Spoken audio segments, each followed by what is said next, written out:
দ্রুতই দেশে ফিরে নির্বাচনের অংশ নেয়ার ঘোষণা তারেক রহমানের। বললেন ৭১-এ বিতর্কিত ভূমিকার জবাব দিতে হবে জামায়াতকেই। বিগত ১৭ বছর গুম তারা যা করেছে এর জবাব যেরকম তাদেরকেই দিতে হবে, ঠিক একইভাবে ৭১ সালে কোনো রাজনৈতিক দল যদি তাদের কোনো বিতর্কিত ভূমিকা থেকে থাকে তাহলে তাদের জবাব তারাই দিবেন। চলতি মাসেই ২ শতাধিক আসনে প্রার্থী ঘোষণা করবে বিএনপি। তফসিল পর্যন্ত শরিকদের জন্য উন্মুক্ত থাকবে অর্ধশত সিট। ধানের শীষের বিরোধী হলে বহিষ্কারের সিদ্ধান্ত। আয়নার মতো পরিষ্কার নির্বাচন করতে চান সিইসি। লেভেল প্লেইং ফিল্ড ও এআই এর অপব্যবহার রোধে গণমাধ্যমের সহায়তা কামনা।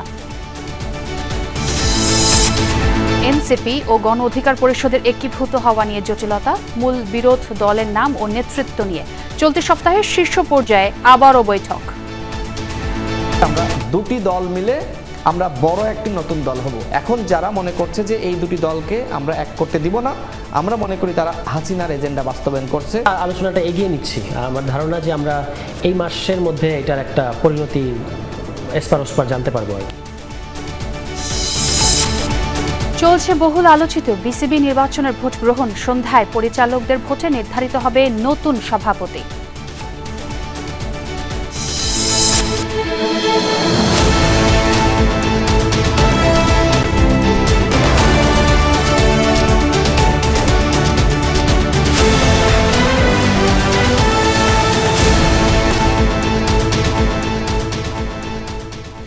দেখছিলেন শিরোনামগুলো। এছাড়াও দেশ বিদেশের আরও খবর নিয়ে দুপুরে বাংলাদেশে সবাইকে স্বাগত জানাচ্ছি আমি ছোঁয়া খন্দকার।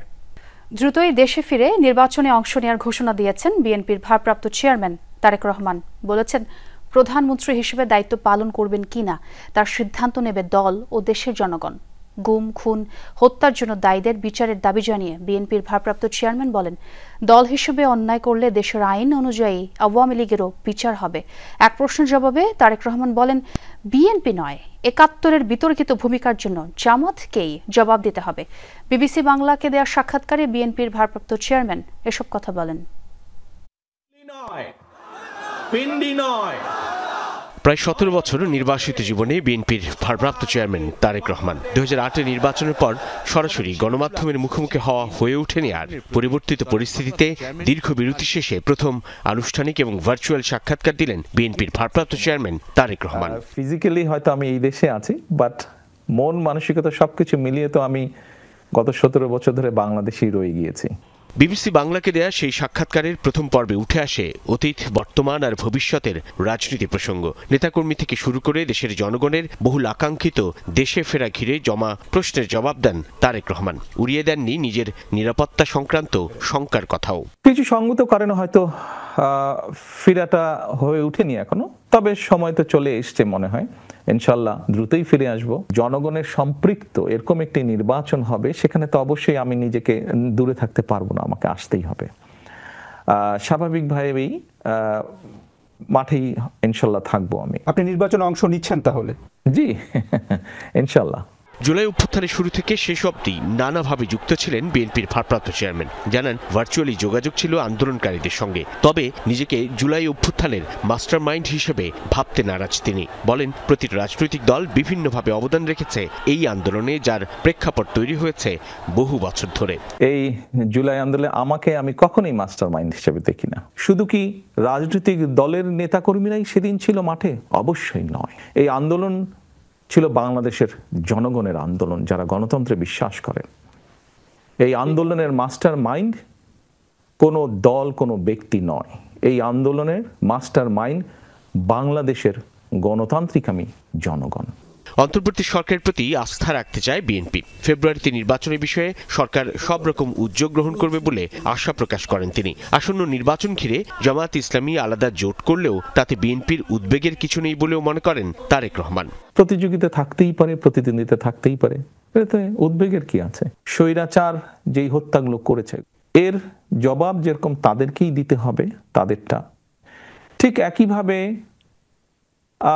৭১ সালে কোনো রাজনৈতিক দল যদি তাদের কোনো বিতর্কিত ভূমিকা থেকে থাকে তাহলে তাদের জবাব তারাই দিবেন, ওটা তো আর আমি দিতে পারবো না। নিজের অনুপস্থিতিতে ঘর ছাড়া হওয়া ছোট ভাই আরাফাত রহমান কোকোর মৃত্যু, শারীরিক আর মানসিক নির্যাতনে বিএনপি চেয়ারপারসন খালেদা জিয়ার জীবন মৃত্যুর সন্ধিক্ষণে দাঁড়ানোর কথা তুলে ধরেন তারেক রহমান। বলেন, এ কেবল একটি পরিবারের চিত্র নয়, গোটা দেশে নিপীড়নের এমন অসংখ্য উদাহরণ রয়েছে। তাই সকল হত্যা, গুম, খুনের বিচারের দাবি জানান তিনি। এই সকল অন্যায়, এই সকল হত্যা, এই সকল নির্যাতনের জন্য যারা দায়ী, যারা এসবের হুকুম দিয়েছে, তাদের প্রত্যেকের বিচার হতে হবে। এটি প্রতিশোধের কোনো বিষয় নয়, এটি ন্যায়ের কথা, এটি আইনের কথা। দল হিসাবে তারা যদি অন্যায় করে থাকে তাহলে দেশের আইন অনুযায়ী তার বিচার হবে। বিএনপির শাসনামলে দুর্নীতিতে চ্যাম্পিয়ন হওয়ার জন্য পূর্ববর্তী আওয়ামী লীগের শাসনামলকে দায়ী করেন তারেক রহমান। বলেন, জনগণ সুযোগ দিলে আইন শৃঙ্খলা পরিস্থিতি নিয়ন্ত্রণে দল ও সরকার আলাদা ভূমিকা রাখবে। পুলিশিং তো রাজনৈতিক দলের কাজ না, পুলিশিং করার দায়িত্ব সরকারের। বিএনপি চেয়ারপারসন খালেদা জিয়ার সুস্থতার উপর তাঁর রাজনীতি কিংবা নির্বাচনে ভূমিকা রাখা নির্ভর করে বলে জানান তারেক রহমান। আর রাজনীতি কখনো উত্তরাধিকার কিংবা পরিবার কেন্দ্রিক নয়, বরং সমর্থন ঘিরে হয় বলে উল্লেখ করেন বিএনপির ভারপ্রাপ্ত চেয়ারম্যান তারেক রহমান। ওনার শারীরিক সক্ষমতা যদি অ্যালাউ করে ওনাকে, নিশ্চয়ই উনি কিছু না কিছু ভূমিকা রাখবেন। সাইফুদ্দিন রবিন, যমুনা নিউজ, ঢাকা। ওনার শারীরিক জাতীয় নির্বাচনে দলের আসন ভিত্তিক একক প্রার্থী অনেকটা চূড়ান্ত করেছে বিএনপি। প্রায় 2 শতাধিক আসনের জন্য মনোনীত প্রার্থীদের এ মাসের তৃতীয় সপ্তাহে গণসংযোগে নামার আনুষ্ঠানিক নির্দেশনা দিতে যাচ্ছে দলটি। স্থায়ী কমিটির সদস্য সালাউদ্দিন আহমদ জানান, আসনে আসনে বিরোধ নিরসনে সিরিজ বৈঠকের পর চূড়ান্ত করা হয় একক প্রার্থী। ধানের শীর্ষে প্রার্থীর পক্ষে না থাকলে নেমে আসবে বহিষ্কারের খড়গ। এছাড়া শরিকদের জন্য অর্ধশত আসন উন্মুক্ত রেখে সমঝোতার জন্য তফসিল পর্যন্ত অপেক্ষা করবে বিএনপি। আরেফিন শাকিলের প্রতিবেদন। একসময়ের জোটের শরিক নির্বাচনের সহযাত্রী জামাতে ইসলামী এখন প্রবল প্রতিপক্ষ বিএনপির। মাঠে পেয়ার নিয়ে আন্দোলনে সোচ্চার থাকলেও আসন ভিত্তিক প্রার্থী ঘোষণা করে গণসংযোগে নেমে গেছে ইসলামপন্থী দলটি। অথচ গণসংযোগ দূরের কথা, প্রার্থী চূড়ান্ত করতেই টালমাটাল বিএনপি। যার সাথে গণসম্পৃক্ততা আছে তাকে বাছাই করে নেওয়া তো দুরূহ ব্যাপার। হঠাৎ আমি একটা ঘোষণা করে দিলে তো তাহলে বুঝতে হবে যে সংগঠন এখনো তেমন শক্তিশালী না বা অতটা গণভিত্তি পায়নি। তো আমাদের গণভিত্তিক দল। প্রতিটি আসনে গড়ে দলটির ন্যূনতম 4 জন প্রার্থী মাঠে আছে। এই অবস্থার মাঝেই সেপ্টেম্বর মাস জুড়ে মনোনয়ন প্রত্যাশীদের সাক্ষাৎকার নিয়েছেন বিএনপির দায়িত্বপ্রাপ্ত নেতারা। ভারপ্রাপ্ত চেয়ারম্যান তারেক রহমান কথা বলেছেন জেলা উপজেলার গুরুত্বপূর্ণ নেতাদের সাথে, করিয়েছেন বিভিন্ন পর্যায়ের জরিপও। রাজনীতির নতুন প্রেক্ষাপটে এই প্রক্রিয়া এখন পর্যন্ত 200 আসনে প্রার্থী চূড়ান্ত করেছে দলটি। তবে যেসব আসনে বিদ্রোহী প্রার্থী হওয়ার সম্ভাবনা বেশি, সেখানে তফসিল পর্যন্ত কৌশলী ভূমিকায় থাকবে দলটি। সবার সাথে আলাপ আলোচনা করে আমরা যাতে সবাই একসাথে কাজ করে সেই বিষয়টা নিশ্চিত করতেছি, যাতে একক প্রার্থী সিলেকশন করে তাকে গ্রিন সিগন্যাল দেওয়া যায় মাঠে যাওয়ার জন্য, সেটা শুরু করেছি। এটা এই মাসের তৃতীয় সপ্তাহের মধ্যেই বলা যায়, আমরা বলে দিতে পারবো। হ্যাঁ, তাতে একক প্রার্থী হিসেবে মাঠে প্রার্থীরা গণসংযোগে যেতে পারবে। মনোনয়নের ক্ষেত্রে গুরুত্ব পাবেন দক্ষ সংগঠক, আন্দোলনের ভূমিকা সামাজিকভাবে গ্রহণযোগ্যরা। প্রবীণ নবীনের সমন্বয়ে এবারের মনোনয়ন তালিকায় চমক থাকবে বলে আভাস দিচ্ছেন বিএনপির শীর্ষ নেতারা। তাদের অতীত রাজনৈতিক অভিজ্ঞতা এবং আন্দোলনের ভূমিকা, গ্রহণযোগ্যতা, জনগণের কাছে তার জনপ্রিয়তা, এই সব কিছু বিবেচনা করছি। এবং বর্তমানে যে মেধাভিত্তিক প্রতিযোগিতা হবে সংসদে, বাইরে সমস্ত জায়গায়, সেই বিষয়টা আমরা লক্ষ্য রাখছি এবং তারুণ্যের একটা প্রতিনিধিত্ব থাকবে। আন্দোলন ভূমিকার পাশাপাশি জনগণের মধ্যে তার প্রতি জনগণের মনোভাব কি, ইতিবাচক না নেতিবাচক, এগুলো সমস্ত কিছু বিবেচনার মধ্যে আসবে। যুগপৎ আন্দোলনের শরিকদের আসন ছাড়ের বিষয়টিও দ্রুত সুরাহা করতে চায় বিএনপি। এজন্য মিত্রদের কাছে তালিকা চেয়েছে দলটি। ভোটে জয়ী হওয়ার মতো প্রার্থী থাকলে সর্বোচ্চ 50টি আসনে ছাড় দেওয়ার নীতিগত সিদ্ধান্ত থাকলেও এখনই তা জানাতে চান না বিএনপির নীতি নির্ধারকরা। সেটা এখনো আলোচনা বিবেচনার পর্যায়ে আছে, দেখা যাক। তফসিল ঘোষণার সময় নির্ধারণ হলেই লন্ডন থেকে দেশে ফিরতে পারেন বিএনপির ভারপ্রাপ্ত চেয়ারম্যান তারেক রহমান। তিনি দলের চূড়ান্ত মনোনয়নপত্র প্রার্থীদের কাছে হস্তান্তর করবেন। আরেফিন শাকিল, যমুনা নিউজ, ঢাকা। অধ্যাদেশ জারি করে ইসিকে গণভোট আয়োজনের নির্দেশ দিতে পারে সরকার। আসন্ন সংসদ নির্বাচনের সাথে গণভোটের আয়োজন হলে সময় সাশ্রয় ও রাষ্ট্রীয় সম্পদের অপচয় হবে না বলে মন্তব্য করেছেন বিএনপির স্থায়ী কমিটির সদস্য সালাউদ্দিন আহমদ। দুপুরে জাতীয় প্রেস ক্লাবে নাগরিক যুব ঐক্য আয়োজিত গুণমান সম্পন্ন ও গ্রহণযোগ্য নির্বাচনের চ্যালেঞ্জ ও সম্ভাবনার শীর্ষক আলোচনায় তিনি কথা বলেন। এ সময় সালাউদ্দিন বলেন, স্থানীয় সরকার নির্বাচনে 3টি ব্যালটে ভোট দেয়া জনগণ 2টি ব্যালটে সংসদ ও গণভোটে অংশ নিতে প্রস্তুত। বিষয়টি নিয়ে যারা জটিলতা তৈরি করতে চান তাদের সুবুদ্ধি উদয়ের প্রত্যাশা করেন বিএনপির এই নেতা। সুবহে সাদিকে ফ্যাসিবাদী গোষ্ঠীর মিছিলের ছবি অথবা দিল্লি বা ফ্রান্স থেকে পাঠানো বার্তা জনগণ পাত্তা দেয় না বলেও মন্তব্য করেন সালাউদ্দিন আহমদ। বলেন, ফ্যাসিবাদ বিরোধী ঐক্য অটুট রাখলে নির্বাচন নিয়ে কোনো সংকট থাকবে না। তিনি আরও বলেন, অংশগ্রহণমূলক নির্বাচন করতে চাইলে ফ্যাসিস্টদের বিচার ত্বরান্বিত করার উদ্যোগ নিতে হবে। আগে গণভোট হতে হবে, কনস্টিটিউশন অর্ডার করতে হবে, এগুলো আমাদের মনে হয় পরিহার করা উচিত। এগুলো হচ্ছে মূল চ্যালেঞ্জ, নির্বাচনটা চ্যালেঞ্জ না। যারা নির্বাচন বিলম্বিত করতে চায় বিভিন্ন কায়দা কানুনের মধ্য দিয়ে, সেটাই হচ্ছে চ্যালেঞ্জ। অথবা বিভিন্ন ইস্যু সৃষ্টি করে আলোচনায় এবং রাস্তায় একই ইস্যুতে আন্দোলন করে যারা একটা বিভ্রান্তি সৃষ্টি করতে চায় জাতির মধ্যে, সেগুলোই হচ্ছে চ্যালেঞ্জ। মূল চ্যালেঞ্জ এটা না।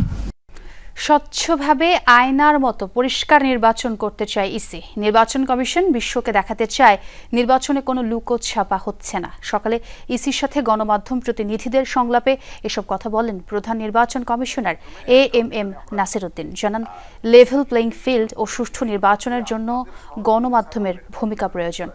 AI এর অপব্যবহার, মিস ইনফরমেশন এবং ডিসইনফরমেশন রোধে গুরুত্বপূর্ণ ভূমিকা রাখতে পারে গণমাধ্যম। সিইসি বলেন, এই সংলাপ শুধু আনুষ্ঠানিকতা নয়, সুষ্ঠু নির্বাচন দিতে প্রতিশ্রুতিবদ্ধ নির্বাচন কমিশন। স্বচ্ছ প্রক্রিয়ায় নির্বাচন শেষ করতে গণমাধ্যমের পরামর্শ ও মতামত গুরুত্বপূর্ণ বলে মন্তব্য করেন তিনি। আমরা as transparent as possible করতে চাই। আমরা চাই সারা বিশ্ববাসী দেখুক বাংলাদেশে সবকিছু লোকাল ছাপানো কিছু যাতে না হয়, এবং এটা আই মিন ইট, যে আমরা একদম স্বচ্ছভাবে আয়নার মতো পরিষ্কার করে এই ইলেকশনটা করতে চাই। এই ক্ষেত্রে আপনাদের সহযোগিতা খুবই দরকার হবে। পরিস্থিতিটা যাতে সাংবাদিকদের অনুকূলে থাকে, তারা যখনই অ্যাক্সেস চায় অ্যাক্সেসটা যেন পায়, এবং প্রয়োজনে এটুক জানতে পারে যে অ্যাক্সেসটা কেন চাচ্ছে সে, হোয়াই। এই প্রশ্ন করার অধিকার যে কেন্দ্রের দায়িত্ব প্রাপ্ত উনি করতেই পারেন, কিন্তু সেটা যেন হ্যারাসমেন্টের লেভেলে না যায়। দলের নাম আর নেতৃত্ব নিয়েই মূল বিরোধ। এতেই ভেস্তে যেতে বসেছে তরুণদের 2 দল এনসিপি এবং গণ অধিকার পরিষদের একীভূত হওয়ার আলোচনা। যদিও এ নিয়ে এখনও আশাবাদী দল দুটির শীর্ষ নেতৃত্ব। বলছেন, সম্ভাবনা ক্ষীণ হলেও এ সপ্তাহেই শীর্ষ পর্যায়ের বৈঠক হবে আবারও। আরিফুর রহমান সবুজের রিপোর্ট।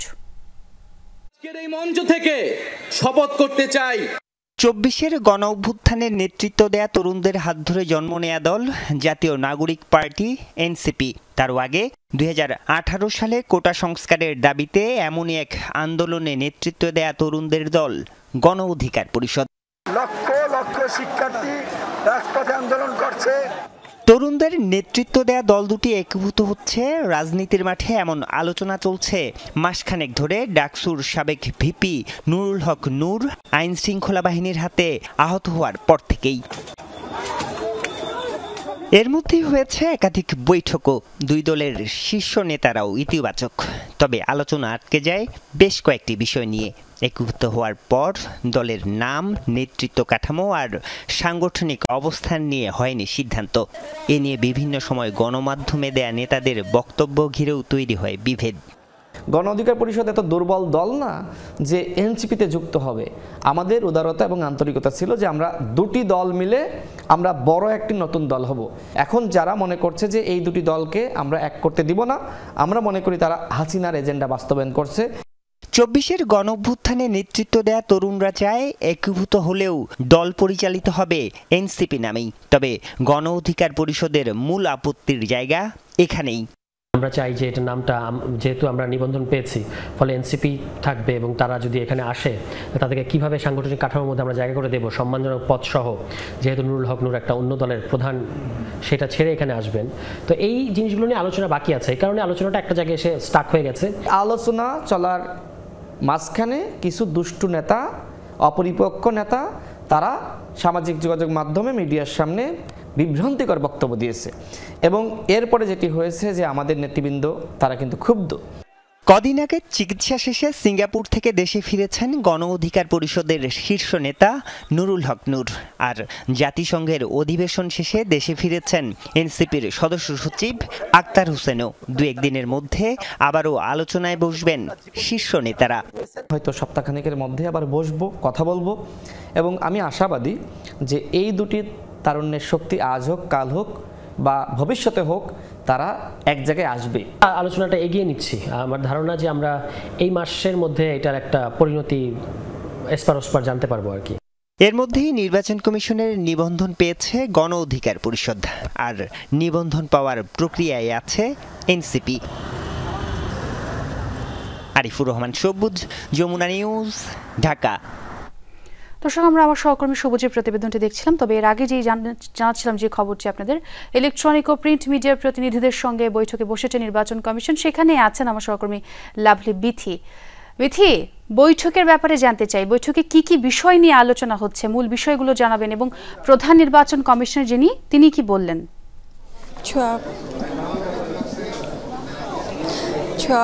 যে সংলাপটি হয়েছিল সেটি মাত্র শেষ হলো। গণমাধ্যমের যে প্রতিনিধিরা তারা বের হয়েছেন।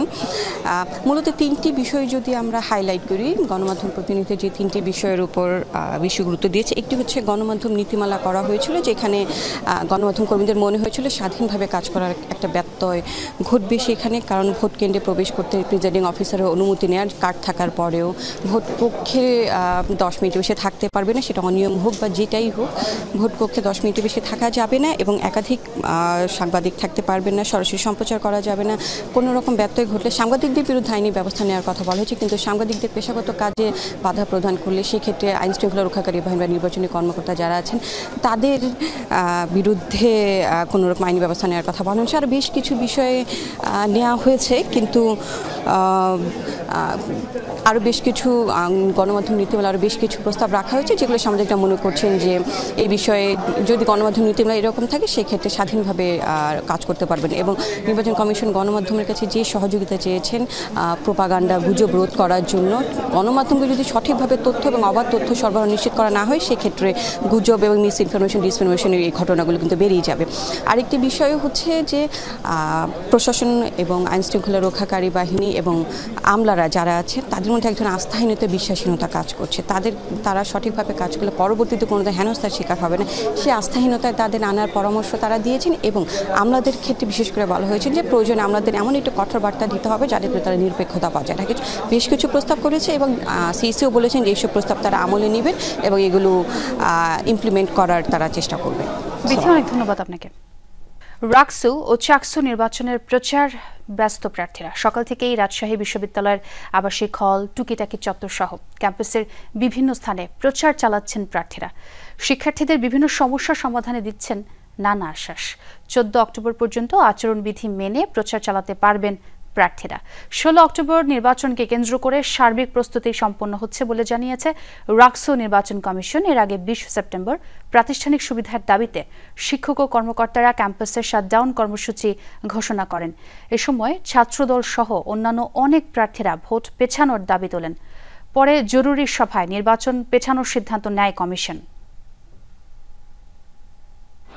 চট্টগ্রাম বিশ্ববিদ্যালয়েও প্রচারে ব্যস্ত চাকসু নির্বাচনের প্রার্থীরা। পূজার ছুটি কাটিয়ে এখনও ক্যাম্পাসে আসেনি বেশিরভাগ শিক্ষার্থী, তবুও থেমে নেই গণসংযোগ। সকাল থেকেই ভোটারদের মন জয় করতে হল, অনুষদ সহ বিভিন্ন স্থানে প্রচারণা চালাচ্ছেন ছাত্রদল, ছাত্র শিবির সহ বিভিন্ন প্যানেল ও স্বতন্ত্র প্রার্থীরা। তুলে ধরছেন নিজেদের নির্বাচনী অঙ্গীকার। সুষ্ঠু ও গ্রহণযোগ্য ভোট আয়োজনের আশ্বাস দিয়েছে নির্বাচন কমিশনও। চাকসু নির্বাচনে কেন্দ্র ও হল সংসদ মিলিয়ে মোট প্রার্থী 907 জন। ভোট গ্রহণ আগামী 15 অক্টোবর। জুলাইয়ে মানবতাবিরোধী অপরাধ এবং কুষ্টিয়ায় ৬ জনকে হত্যা মামলায় আওয়ামী লীগ নেতা মাহবুবুল আলম হানিফ সহ ৪ জনের বিরুদ্ধে অভিযোগ আমলে নিয়েছেন আন্তর্জাতিক অপরাধ ট্রাইব্যুনাল ২। রোববার আন্তর্জাতিক অপরাধ ট্রাইব্যুনাল ২-এ মামলাটির অভিযোগ আমলে নেওয়ার শুনানি শেষে আদেশের জন্য আজকের দিন ধার্য করেন ট্রাইব্যুনাল। মামলার ৪ আসামির সবাই পলাতক। অভিযোগ আমলে নিয়ে পলাতক আসামিদের বিরুদ্ধে গ্রেপ্তারি পরোয়ানা জারির আবেদনও করেছে প্রসিকিউশন। এছাড়া মানবতাবিরোধী অপরাধের অভিযোগে শেখ হাসিনা সহ ৩ জনের বিরুদ্ধে সর্বশেষ সাক্ষীর জেরা চলছে আন্তর্জাতিক অপরাধ ট্রাইব্যুনাল ১-এ। তদন্ত চলাকালীন যে সময়টুকু দরকার ছিল সেগুলো পার হয়েছে। তদন্ত রিপোর্টগুলো হাতে আসার পর একটার পর একটা করেই ফর্মাল চার্জ দাখিল হচ্ছে, বিচারের আনুষ্ঠানিক যাত্রা শুরু হয়েছে, অনেকগুলো মামলার চূড়ান্ত পর্বে রয়েছে। সুতরাং জাতির যে প্রত্যাশা ছিল যে এই নিকৃষ্টতম হত্যাকারীদের, গণহত্যাকারীদের, মানবতা বিরোধী অপরাধ সংগঠনকারীদের বিচার এই বাংলাদেশে যাতে হয়, সেটা হওয়ার ব্যাপারে আন্তর্জাতিক অপরাধ ট্রাইব্যুনাল সঠিক রাস্তায় আছে। তিস্তার পানিতে আবারও প্লাবিত লালমনিরহাট ও রংপুরের নিম্নাঞ্চল। পানি বন্দী হয়ে পড়েছে অন্তত ৪০,০০০ পরিবার। পানি উন্নয়ন বোর্ড জানায় টানা বৃষ্টি আর উজানের ঢলে ডালিয়া ব্যারেজ পয়েন্টে বিপদসীমার ১০ সেন্টিমিটার ওপর দিয়ে বইছে তিস্তার পানি।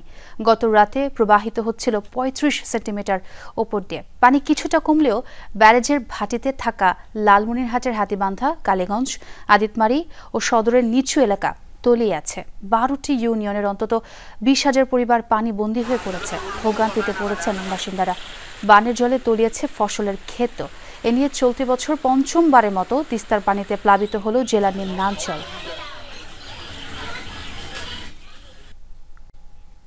তিস্তার পানিতে তলিয়েছে রংপুরের গঙ্গাচড়া, কাউনিয়া ও পীরগাছার ১৪টি ইউনিয়নের নিচু এলাকা। তীরবর্তী এলাকার বাসাবাড়িতে কোথাও কোমর সমান, কোথাও বা হাঁটু পানি। গ্রামীণ সড়ক তলিয়ে যাওয়ায় ব্যাহত হচ্ছে যান চলাচল। পানি বন্দী হয়ে পড়েছে প্রায় ২০,০০০ পরিবার।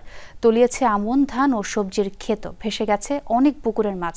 চরম দুর্ভোগ পোহাতে হচ্ছে দুর্গত এলাকার বাসিন্দাদের। এছাড়া গাইবান্ধা ও কুড়িগ্রামের তিস্তা অববাহিকার চরাঞ্চলও ডুবেছে বানের জলে। সকাল থেকে কোনো খাইতে পারি নাই, পানির উপরে বসিয়েছি, হাঁটি বেরবার নেছি, খুব অবস্থা খারাপ হয়ে গেছে।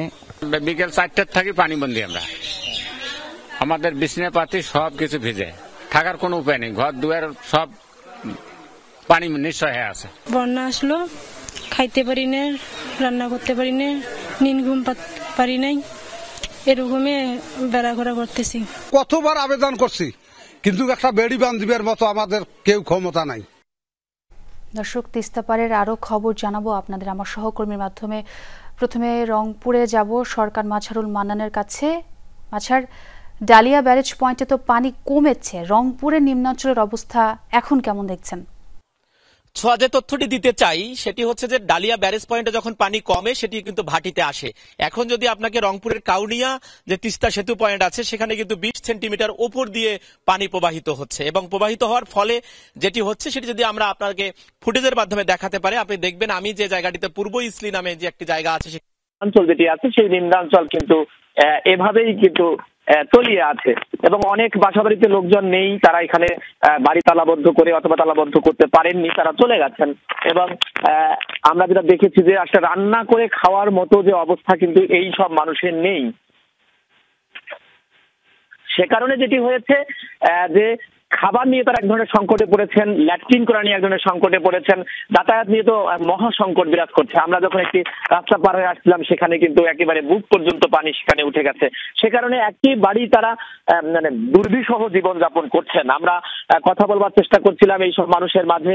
তাদের যেটি বক্তব্য সেটি হচ্ছে যে যেভাবেই হোক তারা কিন্তু কোনো রিলিফ এখন পর্যন্ত পাননি, তাদের রিলিফের উপর তাদের খুব একটা নজরও নেই। তারা যেটা বলবার চেষ্টা করছেন, যদি তিস্তা মহাপরিকল্পনার কাজ শুরু করা যায় তাহলেই এই তিস্তা যদি খুঁড়িয়ে দেওয়া যায়, যদি তিস্তা মহাপরিকল্পনার কাজ শুরু করা যায় তাহলেই এই তিস্তা যদি খুঁড়িয়ে দেওয়া যায় অর্থাৎ খনন করে দেওয়া যায় তাহলে তাদের এই যে দীর্ঘ ভোগান্তি আছে সেই ভোগান্তি কমবে। সাধারণত আশ্বিন মাসে কিন্তু কোনো বন্যা হয় না, তারপরেও কিন্তু এবার আশ্বিনের এই সময়েও কিন্তু এই বন্যাটা হয়েছে, এবং এই বন্যাটা অনেক ভয়াবহ এবং বড়। এবং আপনি জানেন যে যদি দ্রুত পানি নেমে না যায় তাহলে বড় ধরনের একটা ধাক্কা তাদের লাগবে। এবং এরই মধ্যে তিস্তা নদী রক্ষা আন্দোলন, তিস্তা বাঁচাও যে সংগ্রাম পরিষদ আছে, তফসিল ঘোষণার আগেই নভেম্বরের মধ্যেই এই কাজটি শুরু করার দাবি তারা তুলেছেন এবং আজকের এই পানির দৃশ্য কিন্তু সেটাকে আরো অনিবার্য করে তুলেছে যে দ্রুত এই কাজটি শুরু করতে হবে। মাঝার, আপনি সাবধানে থাকুন এবং ধন্যবাদ আপনাকে যোগ দেওয়ার জন্য। ভারী বৃষ্টি, আকস্মিক বন্যা ও ভূমিধসে ভারত নেপালে প্রাণহানি বেড়ে দাঁড়িয়েছে কমপক্ষে ৮০ জনে। এর মধ্যে শুধুমাত্র ভারতেই ২৮ জনের প্রাণ গেছে। অন্যদিকে নেপালে মৃত্যুর সংখ্যা এখন ৫২। শুক্রবার থেকে টানা বর্ষণ শুরু হয় নেপালে। এতে দেশটির বেশিরভাগ নদীর পানি বিপদসীমার ওপর দিয়ে বইতে শুরু করে। গ্রাম থেকে শহরাঞ্চলের বহু এলাকা আকস্মিক বন্যার পানিতে তলিয়ে যায়। ডুবে যায় গুরুত্বপূর্ণ রাস্তাঘাট ও সড়ক। এক পর্যায়ে পুরো দেশ থেকে যোগাযোগ বিচ্ছিন্ন হয়ে পড়ে রাজধানী কাঠমান্ডু।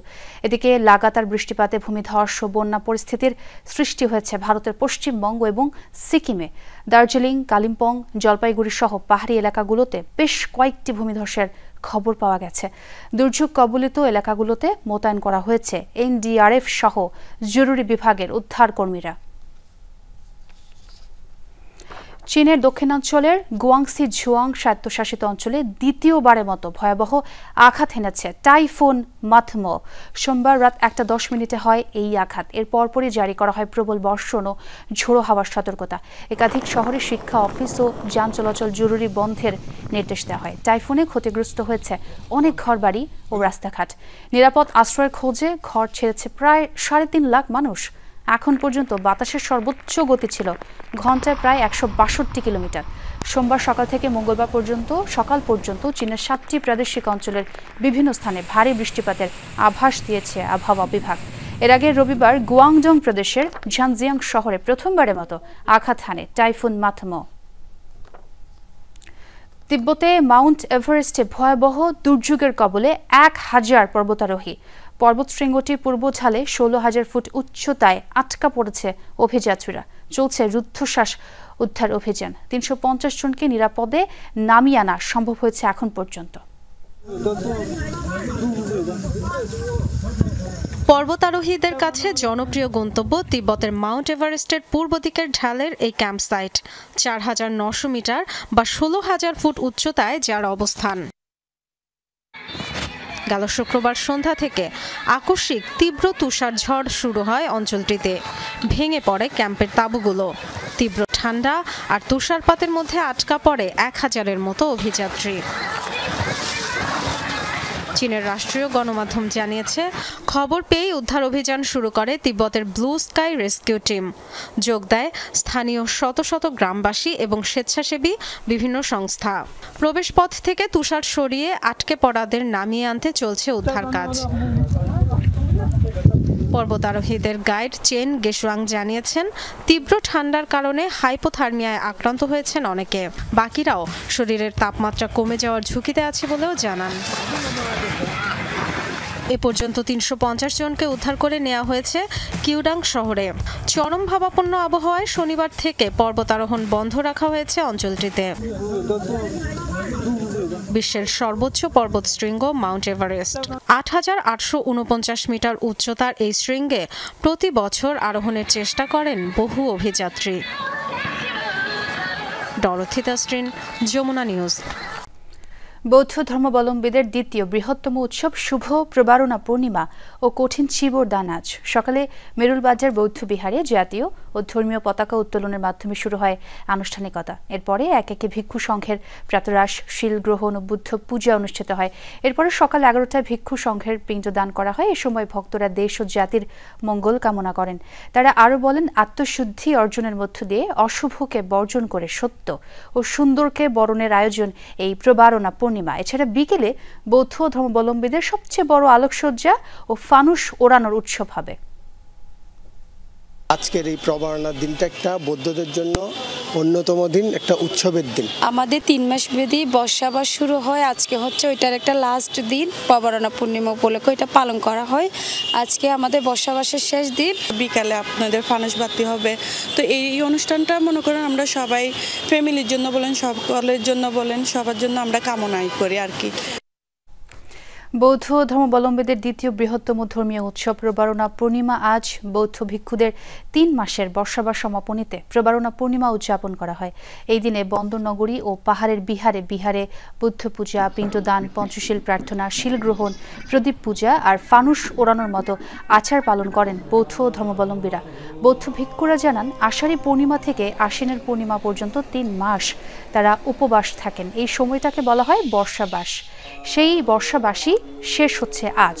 এই পূর্ণিমা পালনের মাধ্যমে বৌদ্ধ ভিক্ষু ও গৃহীদের পাপ মোচন হয় বলে বিশ্বাস বৌদ্ধ সম্প্রদায়ের। প্রবারণা পূর্ণিমার পর বিভিন্ন বিহারে পালিত হয় কঠিন চিবর দান উৎসব। রেমিটেন্স প্রবৃদ্ধির ধারা অব্যাহত রয়েছে। চলতি অর্থবছরের প্রথম ৩ মাসে প্রবাসীরা দেশে পাঠিয়েছেন $759 কোটি, যা গত বছরের একই সময়ের তুলনায় 16% বেশি। বিশ্লেষকরা বলছেন, হুন্ডি কমায় বৈধ পথে প্রবাসী আয় বেড়েছে। ডলারের দাম বাজার ভিত্তিক হওয়াও এক্ষেত্রে গুরুত্বপূর্ণ ভূমিকা রয়েছে বলে মনে করেন তারা। বাংলাদেশ ব্যাংক বলছে, রাজনৈতিক পথ পরিবর্তনের পর ব্যাংকিং চ্যানেলে টাকা পাঠাতে উদ্বুদ্ধ হয়েছেন প্রবাসীরা। সরকার পতনের পর থেকেই বৈধ পথে বাড়তে থাকে রেমিটেন্স। গত অর্থবছরে প্রবাসীরা দেশে পাঠিয়েছেন $3000 কোটি বেশি। মাসে গড়ে প্রবাসী আয় আসে $250 কোটি উপরে, যা আগের বছরের চেয়ে প্রায় 27% বেশি। এবছরও অব্যাহত রয়েছে রেমিটেন্স প্রবৃদ্ধির সেই ধারা। চলতি অর্থ বছরের প্রথম 3 মাসে প্রবাসীরা দেশে পাঠিয়েছেন $759 কোটি, যা গত বছরের একই সময়ের তুলনায় 16% বেশি। এটি অব্যাহত থাকলে বছর শেষে গতবারের রেকর্ড ভাঙবে বলেও আশা সংশ্লিষ্টদের। বাংলাদেশ ব্যাংক বলছে, প্রবাসীরা আগের চেয়ে সচেতন।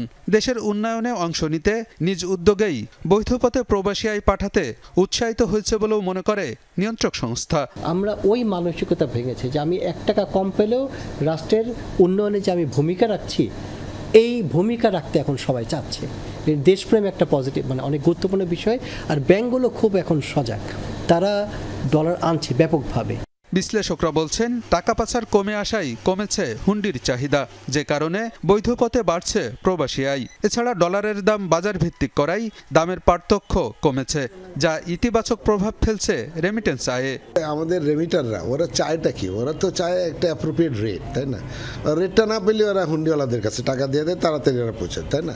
তারা কিন্তু এক সেন্সে দেশপ্রেমিক, এই জন্য তারা শুধু তাড়াতাড়ি টাকাটা চায় না, মানে তারা কিন্তু তাড়াতাড়ির চেয়ে বরঞ্চ প্রেফারেন্স দেয় আপনার, যাতে ওরা অ্যাপ্রোপ্রিয়েট রেটটা পায়, অ্যাপ্রোপ্রিয়েট মার্কেট রেটটা পায়। সুতরাং এই অ্যাপ্রোপ্রিয়েট মার্কেট রেটটা যেহেতু আমরা এখন দিতে পারছি, সেই জন্য আসলে রেমিটেন্স কমছে না, বরঞ্চ রেমিটেন্স স্টেবল পর্যায়ে আছে। বাংলাদেশ ব্যাংক বলছে, প্রবাসী আয়ের প্রবৃদ্ধি ধরে রাখতে উদ্যোগী তারা। তবে কর্মীর দক্ষতা বৃদ্ধি এবং প্রচলিত শ্রমবাজারের বাইরে কর্মী পাঠানোর উদ্যোগ নেওয়া দরকার বলেও মনে করেন বাংলাদেশ ব্যাংকের মুখপাত্র। মধ্যপ্রাচ্য একটা হাব, এদিকে একসময় সাউথ কোরিয়া ছিল, মালয়েশিয়া, সিঙ্গাপুর।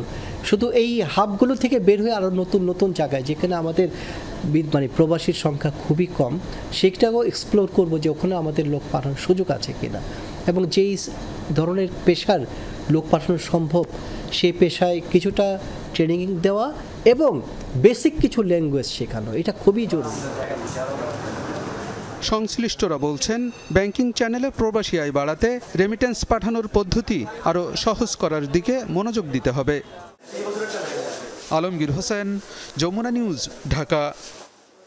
টানা 2 মাস ধরে দেশের পণ্য রপ্তানি কমছে। গত আগস্টের রপ্তানি কমেছিল প্রায় 3%, আর সেপ্টেম্বরে রপ্তানি কমেছে 4.61। তারপরও চলতি অর্থবছরের প্রথম 3 মাসে অর্থাৎ জুলাই সেপ্টেম্বরে সামগ্রিক পণ্য রপ্তানি ইতিবাচক ধারায় রয়েছে। ইপিবি পণ্য রপ্তানি আয়ের এই হালনাগাদ পরিসংখ্যান প্রকাশ করেছে। এতে দেখা যায়, গেল 3 মাসে $1231 কোটি পণ্য রপ্তানি হয়েছে। এই রপ্তানি গত অর্থবছরের একই সময়ের তুলনায় 5.6% বেশি। গত মাসে $363 কোটি পণ্য রপ্তানি হয়। গত বছরের সেপ্টেম্বরে রপ্তানি হয়েছিল $380 কোটি পণ্য। সেই হিসেবে গত মাসে রপ্তানি কমেছে 4.6%। গত মাসে তৈরি পোশাক, হোম টেক্সটাইল, কৃষি প্রক্রিয়াজাত ও পাটজাত পণ্য, চামড়াবিহীন জুতা, প্লাস্টিক পণ্যের রপ্তানি কমেছে। অন্যদিকে হিমায়িত খাদ্য, চামড়া ও চামড়াজাত পণ্য, প্রকৌশল পণ্যের রপ্তানি বেড়েছে।